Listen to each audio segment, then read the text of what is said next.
বলছিলাম বাবা, প্রাণ কি জি?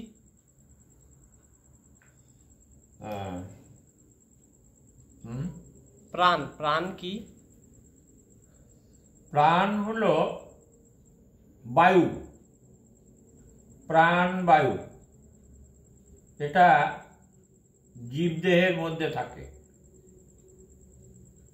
হ্যাঁ, প্রাণ বায়ু।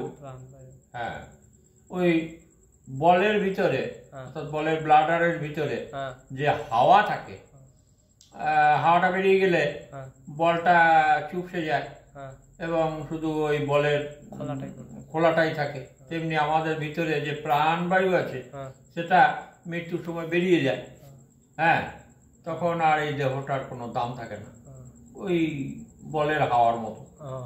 হ্যাঁ, তাহলে বাবা আত্মা কি? আত্মা, আত্মা জীবদেহের মধ্যেই থাকে। সেটা প্রাণবায়ুর একটা সত্তা বিশেষ। কারণ এই যে জীবদেহের মধ্যে থাকে, জীবদেহের মধ্যে তো অনেক কিছু রয়েছে, ইন্দ্রিয় সকল রয়েছে, রিপুরা রয়েছে। এই এদের আত্মা যদিও নিরপেক্ষ, তবুও এদের সংস্পর্শে আত্মা জীবদেহের মধ্যে থেকে কিছু থেকে যায়। হ্যাঁ, এদের যে প্রভাব সেটা থেকে যায় আত্মার মধ্যে, সেটা এর জন্য আমরা বলি জীবদেহ। হ্যাঁ, আর এই দেহ অভ্যন্তরে যে আত্মা, একে চিনতে হলে একটু ধ্যান ধারণার দরকার। তা না হলে এটা তো উপলব্ধির দ্বারা জানতে হয় আত্মা। একদম। হ্যাঁ, এটা সাধনা বা ঈশ্বর ভক্তি বা চুপচাপ বসে থেকে এটা তোমাদেরকে জানতে হবে, বুঝতে হবে এবং ধারণা উপলব্ধি জানতে হবে। পরমাত্মা কি বাবা?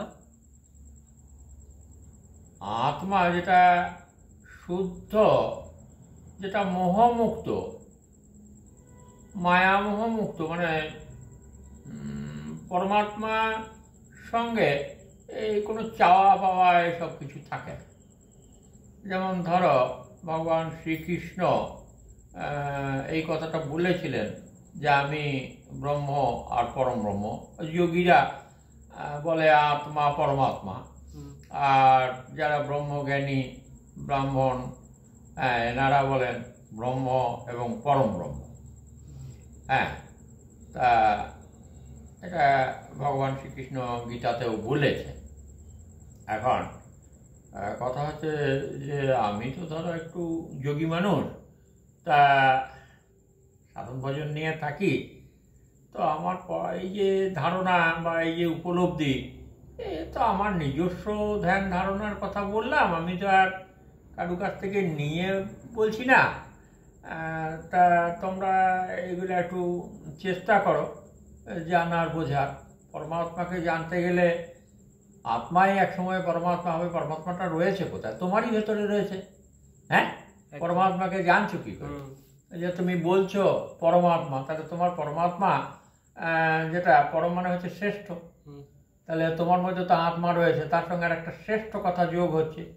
তাহলে তুমিই তো পরমাত্মার কথা ভাবছো, তুমিই তো আত্মার কথা ভাবছো, তাহলে সেটা রয়েছে কোথায়? না, আত্মাই এক সময় পরমাত্মা হবে যদি দেবত্বে পৌঁছাতে পারো, তাই না? যেমন ধরো আমরা কৃষ্ণ, বিষ্ণু, ভোলানাথ এনাদের যে স্বরূপ সেটাকে আমরা পরমাত্মা বলে মনে করি। হ্যাঁ, তাই আমরা মাথা নত করে শ্রদ্ধা জানাই, প্রণাম করি, মূর্তি করি, পুজো করি। হ্যাঁ হ্যাঁ, তাহলে আজকে তোমাদিকে যাই হোক, ভালো প্রশ্নগুলো ভালোই বলেছ যে প্রাণ কি, আত্মা কি, পরমাত্মা কি। আমি সংক্ষেপে তোমাদিকে এইটুকু শোনালাম। হ্যাঁ, ভালো থেকো, আর এগুলো ধ্যান ধারণায় আনো, তাহলেই